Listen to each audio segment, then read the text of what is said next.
श्री सदगुरु महाराज की 10 अप्रैल 2017 को प्रातःकाल हम लोग नेपाल संत बहुत के भव्य आयोजन के अवसर पर जिनकी झलकिया प्रतीक्षा सेवा कर में रहे भैया थे, माड़ी मोरंग नेपाल में पूज्यपद चातक स्वामी भगीरथ दास जी पक्षी महाराज की के द्वारा तरह हो रहा है।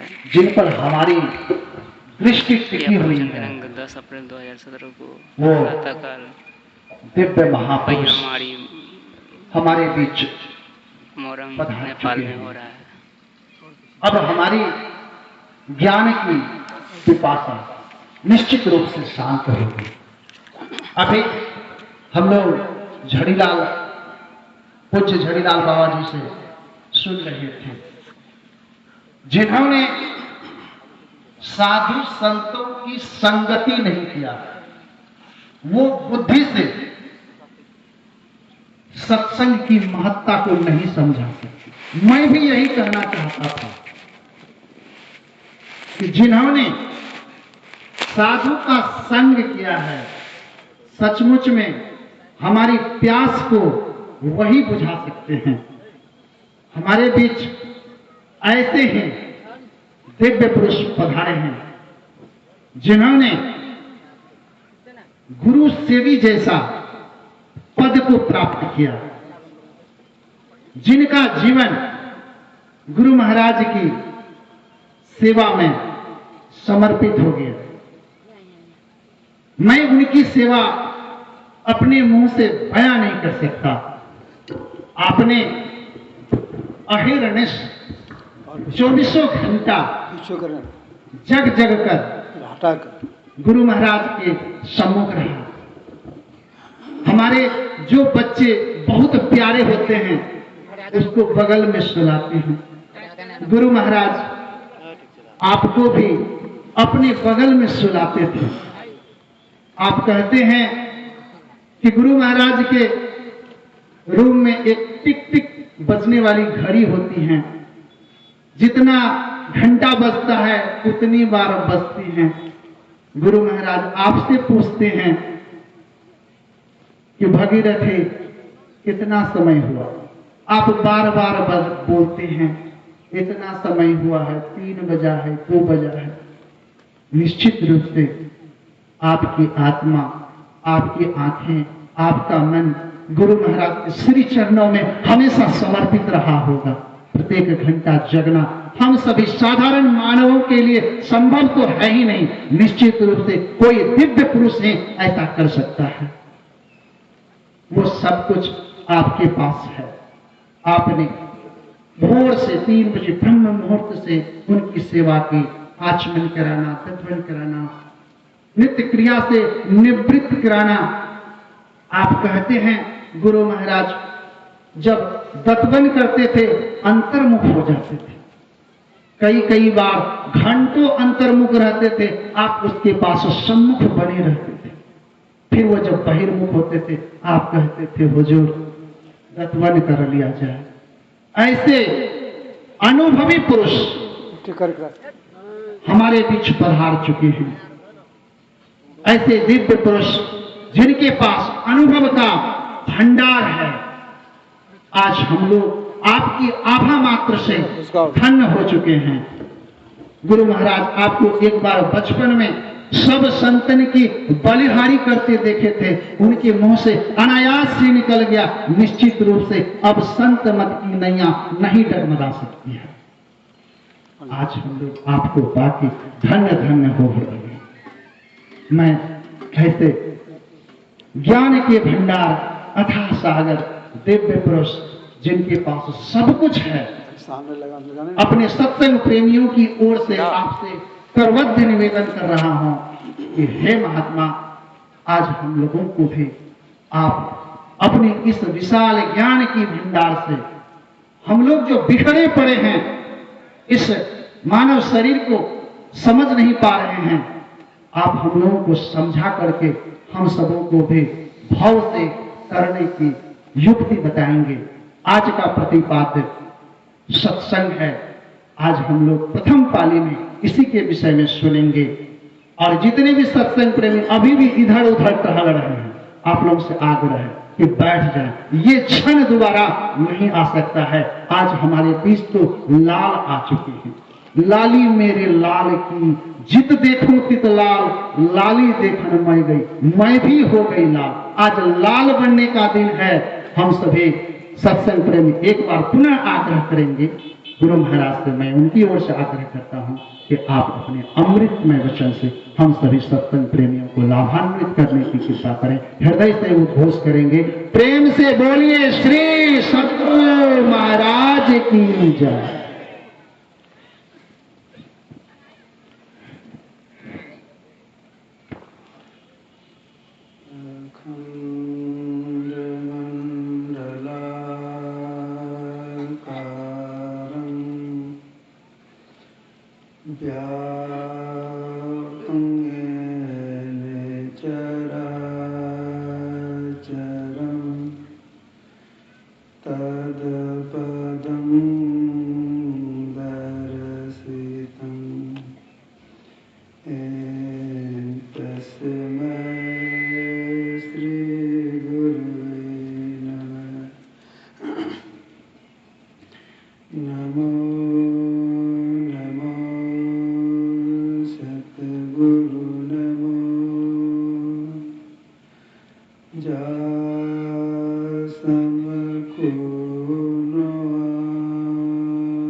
बोलिए प्रेम से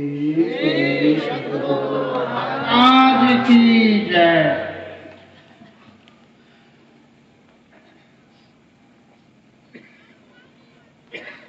धर्म प्रेमी सज्जनों,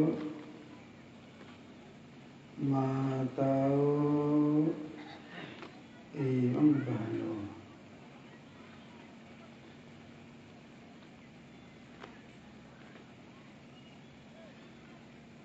मैं अपने वासी से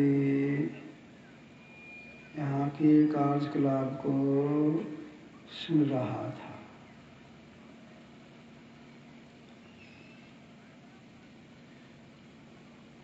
अगर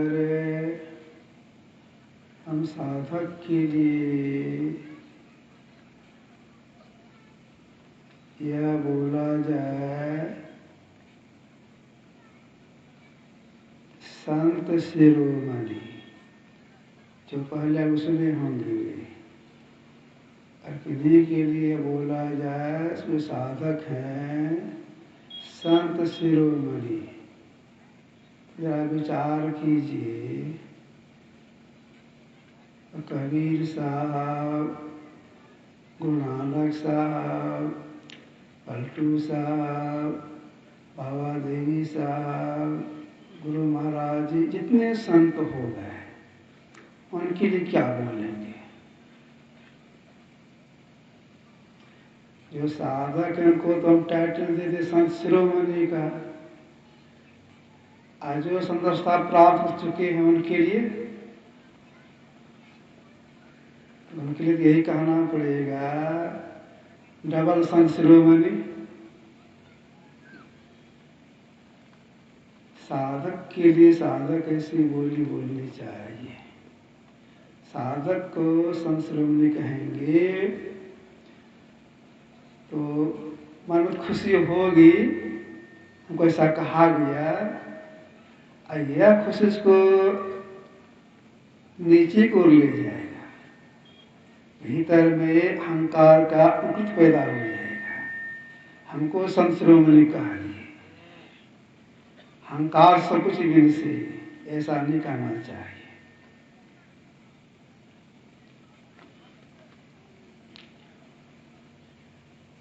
एक बात। दूसरी बात यह है, जो अनाउंस करता हूं कम समय में बोलना चाहिए।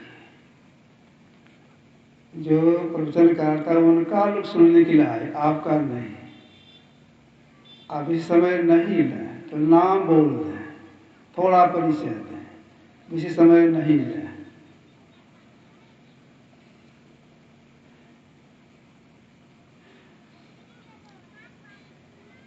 तीसरी बात एक और कह देना चाहता हूं। सत्संग के पहले अगर गायक हैं, वे संतवाणी का गान करेंगे।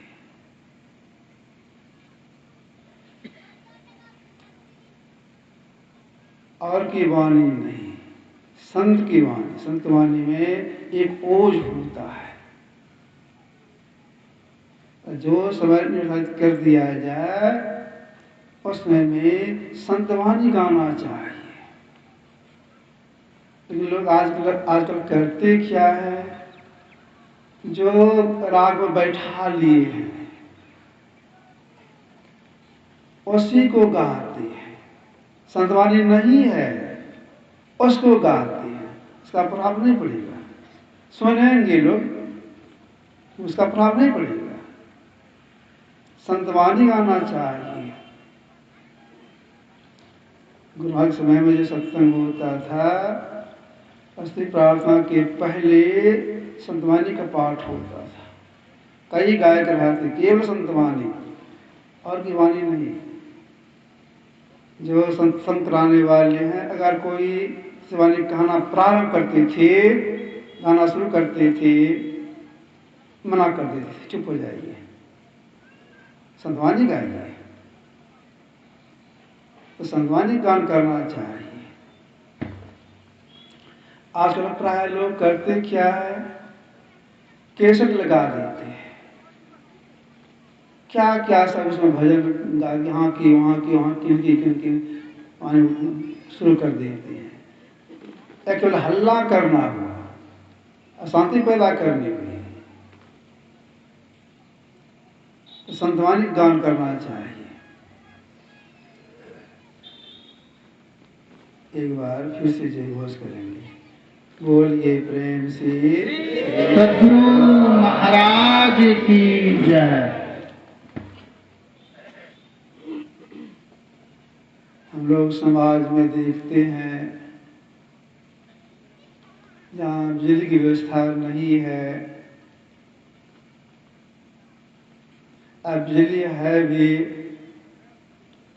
तो तार टूट गई है या बिजली गुम हो गई है, लेकिन अपना काम करना है। रात्रि का समय है, भोजन का समय है, तो अपने घर में लोग दीपक जलाते हैं या मोमबत्ती जलाते हैं। तो दीपक का लौ, मोमबत्ती का लौ किधर जाता है, जरा विचार कीजिए। तो दीपक जलाए, मोमबत्ती जलाए, उसका लौ जो चला वो किधर जाता है, ऊपर जाता है, नीचे नहीं, ऊपर जाता है। जाड़े का मौसम है, जाड़ा लग रही है, तो गांव घर में देखते हैं लोग घूर लगाते हैं, कुछ लकड़ी रख देते हैं, गोईठा रख देते हैं, पुआल रख देते हैं, उसमें आग लगा देते हैं, उसको तापते हैं। तो घूर लगाने में जो आग पैदा होती है, वह आग किधर भागता है, लौसा किधर जाता है, ऊपर जाता है। अगर संजोग से किसी घर में आग लग गई, किसी गांव में आग लग गई, थोड़ा थोड़ा जल रहा है, तो अग्नि का लौ किधर भागता है, सब ऊपर भागता है। विचार कीजिए ऊपर क्यों भागता है, इसका कारण क्या है? इसका कारण है अग्नि का भंडार ऊपर में है। अग्नि का भंडार सूर्य है। पृथ्वी से 9,30,00,000 मील ऊपर है। अग्नि का भंडार पृथ्वी से 9,30,00,000 मील ऊपर है। वहां से गरीबों को मिलती है। अगर एकाएक सूर्य लुप्त हो जाए, मतलब ठंडा पड़ जाए, तो संसार में कोई आदमी बचेंगे? कोई आदमी नहीं बचेंगे, सब मर जाएंगे, मतलब सृष्टि लुप्त हो जाएगी। तो सूर्य जैसे अनमोल पदार्थ बनाने वाले कौन है? सूर्य का सृजन किसने किया है? सूर्य का सृजन परमात्मा ने किया है। उनकी मौज हो गई, क्षण मात्र में सारी सृष्टि कर दी, उसी में सूर्य भी बना।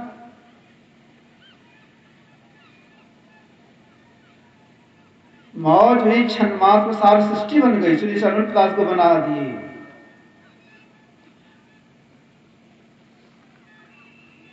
तो जिस शक्ति से सारी सृष्टि बनी है, उसी को लोग परमात्मा कहते हैं,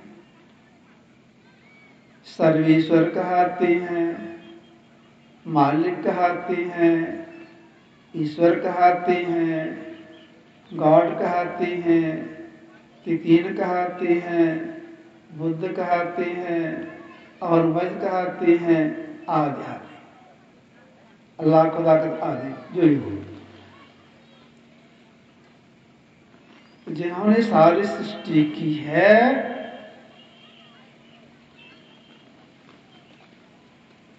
उनमें जरा भी हिलडोल या परिवर्तन नहीं होता है। हिलडोल तो वहां होता है जहां कुछ अवकाश हो। अवकाश ही नहीं, हिलडोल कहां से होगा? मतलब यह हो गया, सृष्टिकर्ता परमात्मा सब जगह एक समान ओतप्रोत है, उसे कहीं भी खाली जगह नहीं है। जिसे कहीं भी खाली जगह नहीं है, उसी को सत्य कहा है। उसमें हिलडोल में, उसमें परिवर्तन नहीं।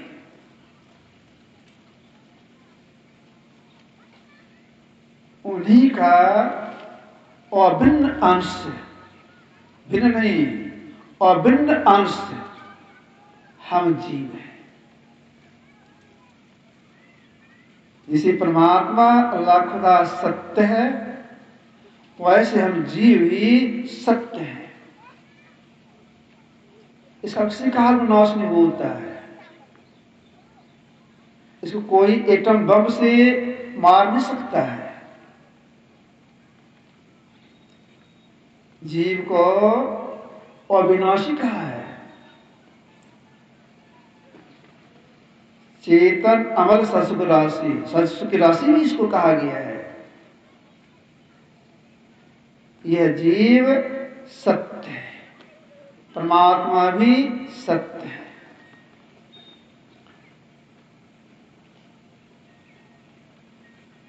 जीव अपने पीढ़ी में एक में खो जाए,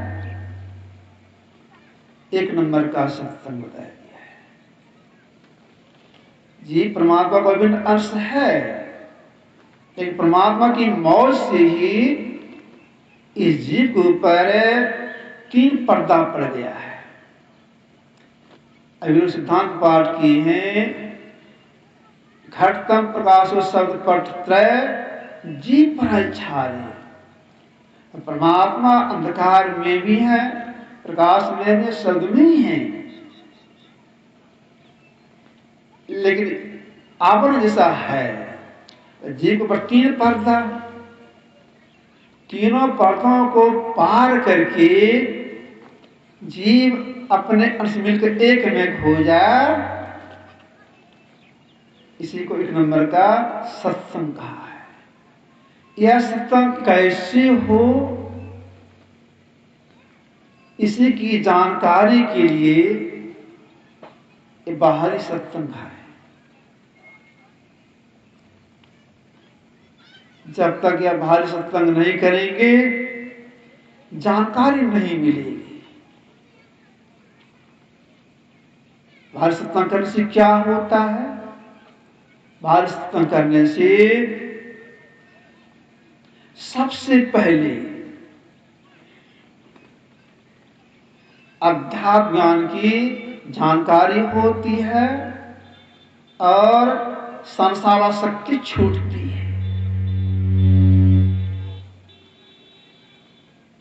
जानकारी होती है, अध्यात्म जानकारी होती है और संसारासक्ति छूटती है।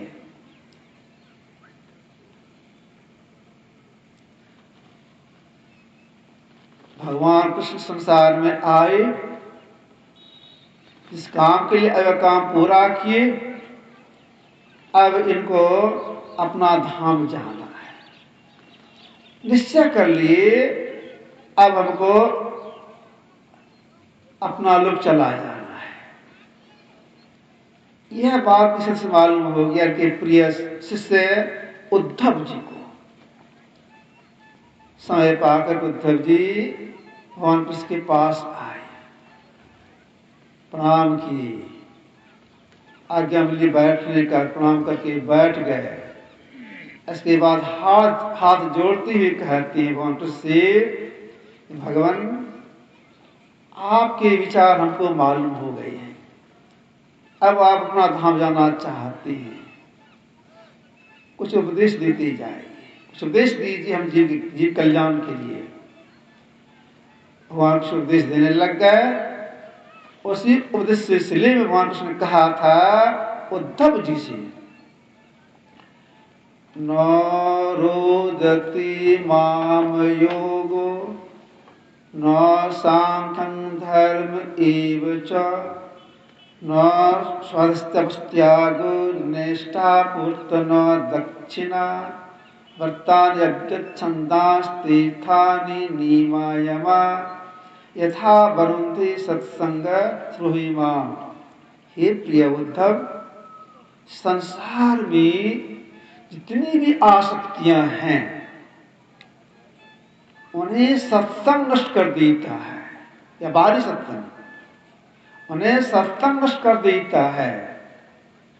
यही कारण है सत्संग जिस प्रकार मुझे वश में कर लेता है, वैसा साधन न योग है, न सांख्य है, न धर्म पालन है। स्वाध्याय, त्याग, तपस्या, इष्टापर से मैं इतना प्रसन्न नहीं होता हूँ। कहाँ तक कहूँ, व्रत, यज्ञ, वेद, तीर्थ और यम नियम भी सत्संग समान करने में समर्थ नहीं है। ऐसा कहने क्या हो गया, सत्संग से बढ़कर के और कुछ भी नहीं है। सत्संग से संसार की आसक्ति छूटती है। आसक्ति जीव का अचित बंधन बताया गया है। सत्संग करने से अध्यात्म जानकारी होती है, आसक्ति का नाश होता है। अगर सत्संग नहीं करेंगे, महापुरुषों का संग नहीं करेंगे, आसक्ति का नाश नहीं होगा। क्यों नहीं नाश होगा? जो सार है उसको असार समझेंगे, जो असार है उसको सार समझेंगे, आसक्ति का नाश नहीं होगा। सार सब सही बोध हो जाए, इसके लिए इसीलिए महापुरुषों का संतों का संग कीजिए। तो सार का बोध सत्संग से प्राप्त होता है। भगवान बुद्ध ने कहा संसार के लोगों से, असारे सार मतिनो सारे चासार दस्सिनो ते सारंग नादि गच्छन्त मिच्छा संकल्प गोचरा। पाली में इसका हिंदी अर्थ है असार को सार, सार को असार समझने वाले मिथ्या संकल्प में पड़े सार को प्राप्त नहीं करते। इसके आगे भगवान बुद्ध ने कहा, सारय्य च सारतो यत्वा असारय्य च असारतो ते सारं अधिगच्छन्ति सम्मा संकल्प गोचरा। पाली में इसका हिंदी अर्थ है असार को असार, सार को सार समझने वाले सम्यक संकल्प से युक्त सार को प्राप्त करती हैं। तो यह सार सार बोध कहाँ होगा, सही बोध कहाँ होगा? इसी सत्संग में। इसलिए महापुरुष का कहना है सत्संग कीजिए, कष्टों को सहकर सत्संग कीजिए, महासंग कीजिए, अच्छे कासम कीजिए। अच्छे संग करने से आपके अंदर में अच्छाई आएगी, बुराई का नाश होगा। अगर आप ऐसा नहीं करेंगे, अच्छे संग नहीं करेंगे, आपके अंदर में अच्छाई नहीं आएगी, बुराई का नाश नहीं होगा। अगर महापुरुषों का संग करेंगे तो आपके अंदर अच्छाई का संचार हो जाएगा, आपका विकास होगा। महानुभाव संसर्ग कष्टो नति कारक पद्म पुष्पार्धत्ते मुक्ता फल श्रियम। महान पुरुषों की संगति किसको मुक्त नहीं करता। उदाहरण क्या दिया, एक जल की बूंद भी कमल पत्ते का संग करने से वह मोती ऐसा चमकने लगता है। ठीक ऐसे ही गिरे से गिरे प्राणी भी अच्छे का संग करते हैं, संसार में वे महान तो प्राप्त करती हैं। इसलिए महापुरुषों ने कहा सिर्फ अच्छे का संग कीजिए, बुरे का संग नहीं कीजिए। संग का रंग ले जाएगा। तो जो अच्छे का महापुरुषों संग करते हैं, अच्छाई की ओर जाते हैं, बुराई का नाश होता है। और जो सत्संग करते उनको वह संस्कार जीव को एक न एक दिन परमात्मा में, अल्लाह खुदा में मिला करके छोड़ेगा। एक चिकोट के महापुरुष हो गए गोस्वामी तुलसीदास जी महाराज। इन्होंने कहा तुलसी कब नहीं जोगते, कहने की कितनी अच्छी कला है। किसी तरह से अगर सत्संग आ गए, कष्ट के साथ आए या अच्छी तरह किसी तरह आ गए, तुलसी कब नहीं जोगते सत्संगति जब हो राम मिलन संशय नहीं कहे सुमति सब। सत्संग में अगर आ गए और वह संस्कार क्या करेगा, आने वाले के लिए राम यानी परमात्मा में मिला के छोड़ेगा। इसीलिए महापुरुषों का कष्टों को सहना पड़े, सत्संग जाना हो जरूर जाइए, चूकिए नहीं। इतने बड़े बड़े महापुरुष हो गए, सबको इसीलिए सत्संग के लिए परमात्मा से वरदान मांगे, हे प्रभु को सत्संग कीजिए कि सत्संग के प्रभाव से ही परमपद की प्राप्ति होती है। और संस्कार परमपद को प्राप्त करा देता है, परमपद का अधिकारी बना देता है, परमपद में मिलान संस्कार पैदा कर देता है। तुलसीदास जी महाराज ने परमात्मा से प्रार्थना की है, देहि सत्संग। क्या कहा, देहि सत्संग निज अंग श्री रंग भव भंग कारण संसो कहा। हे प्रभु सत्संग दीजिए, आपका निज अंग है और यह भव को भंग करने वाला, अभव को मिटाने वाला है। आदि कहते कहते अंत में भगवान से तुलसीदास जी महाराज ने कहा, जत्र कुत्रापि मम जन्म निज कर्म बस, भ्रमत जग जोनि संकट अनेकम, तत्र भक्ति सज्जन समागम सदा, भवतु मे विश्राम मेकम। हे प्रभु, मैं अपने कर्मानुसार जहां भी जन्म लूं, जिस जोनि मेरा जन्म हो, वहां आप उनको अपनी भक्ति और सत्संग दीजिए, यही आपसे मेरी मांग है। सत्संग दीजिए हमको। तो जो सत्संग करते हैं ठीक जानकारी मिल जाती है, यह कर्तव्य है यह अकर्तव्य है, यह जानकारी हो जाती है। जब जानकारी मिल जाती तब उनके अंदर में आध्यात्म का संचार हो जाता है, संसार में महानता प्राप्त कर जाती है। तो सत्संग करने से क्या, महापुरुष करने से क्या क्या लाभ होता है, थोड़े शब्दों में कुछ के महापुरुष हो गए। भर्तृहरि, ये पहले राजा थे, पीछे ये साधु बन गए, संत बन गए। तो कैसे बने, थोड़ा सुनाता हूं, कैसे बने ये साधु, कैसे बने। भर्तृ राजा थे, पारिवारिक आदमी थे। इनकी पत्नी का नाम था पिंगला। शरीर में जो कोई आते हैं, शरीर की अवधि लेकर के आते हैं, अवधि पूरे होने पर शरीर छूट जाता है। पिंगला का शरीर छूट गया। तो भर्तृहरि समाज के लोगों को बुलाए, अर्थी बनवाए, अर्थी पर रखा गया पिंगला की लाश को, और शमशान घाट ले गए, साथ में भर्तृहरि भी चले गए। दाह संस्कार संपन्न हुआ, सब जो आने लग गए, तो भर्तृहरि नहीं आए, वहीं बैठे रहे। लोग समझाने लग गए, चलिए, रोने लग गए, और समझाने लग गए तो छाती पीटने लग गए, और समझाने लग गए तो छाती पीटते कुछ बोलने लग गए। तो प्रेम जगह क्या बोलने लग गए, हाय पिंगला।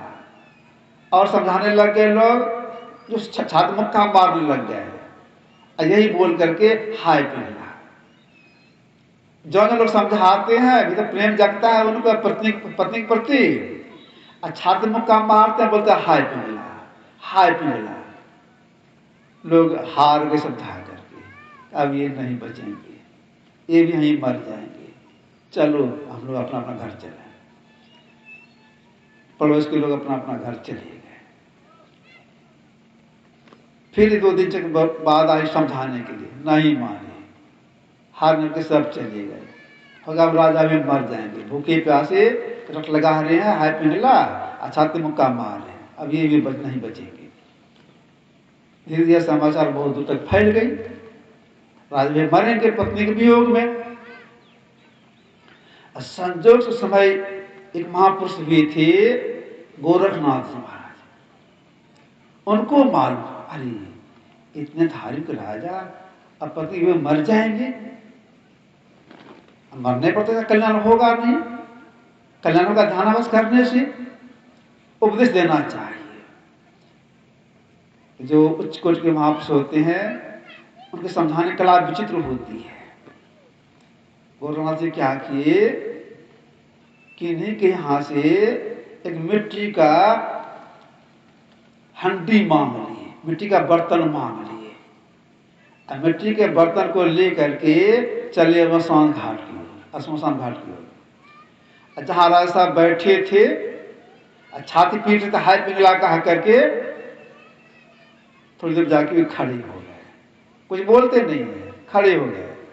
अब देख रहे हैं राजा साहब को, राजा साहब इधर क्या कर रहे हैं, कोई रे या नहीं रे, पत्नी के वियोग में छाती मुक्का मारते हैं और कुहर के बोलते हैं हाय पिंगला, मुक्का मारते हैं, कुहर के बोलते हैं हाय पिंगला। और गुरुनाथ जी महाराज बगल में खड़े हो गए और सुन रहे हैं उनको, उनका सुन रहे हैं, देख रहे हैं, छाती मुक्का मार रहे हैं। एक आए क्या किए गुरुनाथ जी महाराज, उनके हाथ में जो मिट्टी का हंडी था खूब जोर से पटक दिए। इसे पटक दिए, हंडी फूट गई। और जिससे हंडी फूटा ये भी रोने लग गया। क्या कहा करके, हाय बर्तन। क्यों रोते ही नहीं थे, अपने छाती मुक्का मारते थे खूब जोर से, यही बोलते थे हाय बर्तन, हाय बर्तन। और छाती मुक्का मार रहे बोलते हाय बर्तन, हाय बर्तन। इनके रोने के सामने मेरा सब रोना बंद पड़ गया। इतने जो रोने लग गए, छाती मुक्का मारने लग गए। राजा त्यारी साधु होकर के इन मिट्टी बर्तन के लिए रोता है, कौन साधु यह है? समझा देना चाहिए। रोना तो बंद किए अपना, आके बोलते हैं साधु बाबा से, ऐ साधु बाबा काहे रोते हैं इतना? ये कुछ उत्तर नहीं देते हैं। जोर से मुक्का मार छाती में, कहता हाय बर्तन। ऐ बाबा काहे रोते हैं? तो मुक्का मार छाती में, बोलते हाय बर्तन। कितना ही मुक्का मारिएगा, रोइएगा, बर्तन आएगा? काहे रोते हैं? उत्तर कुछ नहीं देते, बस मुक्का मारना, हाय बर्तन, हाय बर्तन। अब वो समझा रहे हैं, राजा साहब क्या रोते हैं आप? बहुत बर्तन मिलेगा है आपको, एक बर्तन कितना क्यों रोते हैं? तब गुरुनाथ जी बोले, अगर तुम्हारे रोने से पिंगला आ जाएगी तो हमारे रोने से भी बर्तन आ जाएगा। पर वो गिर गए, क्षमा मांगने लगे। मेरे रोने से पिंगला नहीं आएगा, इनके रोने से बर्तन नहीं आएगा, तो मेरे रोने से पिंगला भी नहीं आएगी। सही ज्ञान हो गया, क्षमा मांगने लग गए। साधु बाबा ने कहा, सुनो बेचारी मर गई, लौट के आएगी नहीं। तुम बोलो तो तुम मर जाओगे, लेकिन उससे भेंट होगा नहीं। अब रोना बंद करो, ध्यानाभ्यास करो। उनसे जुक्ति सीखे भर्तृहरि, साधना करने लग गए। साधना करते जब संतोषता प्राप्त हुआ उनको, तब इन्होंने कहा सत्संग करने से, महासंग करने से क्या क्या लाभ होता है। भर्तृहरि ने कहा, जाडं धियो हरति सिंचति वाति सत्तं, मानुन्नति दिशति पापं पाकरोति, चेतर्दिक्षु तनोति कीर्ति, सत्संगति कथये किन्न करोति पुंसां। मतलब क्या हो जाए?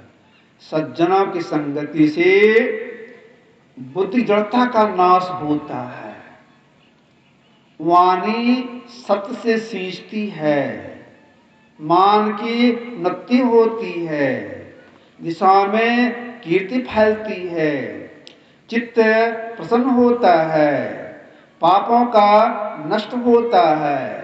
कहिए मनुष्यों के लिए सत्संगति क्या नहीं करती है? अब क्या कहेंगे?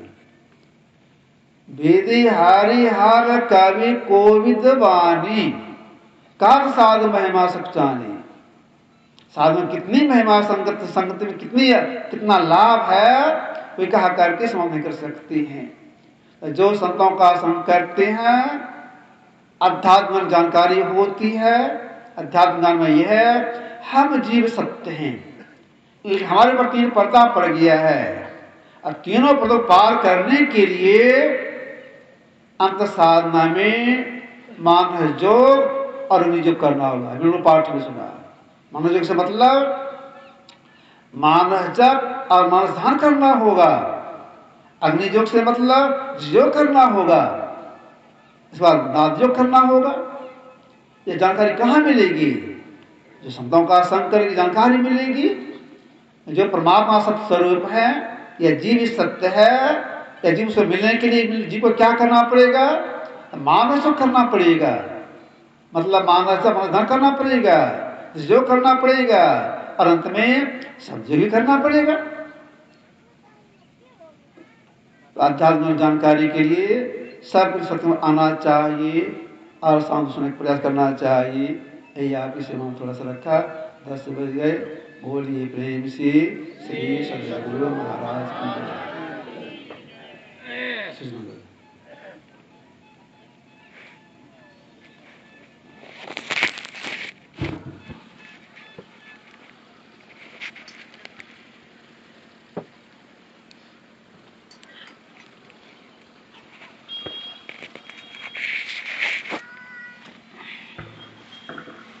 श्री सद्गुरु महाराज की जय। आवाज थोड़ा कम करो।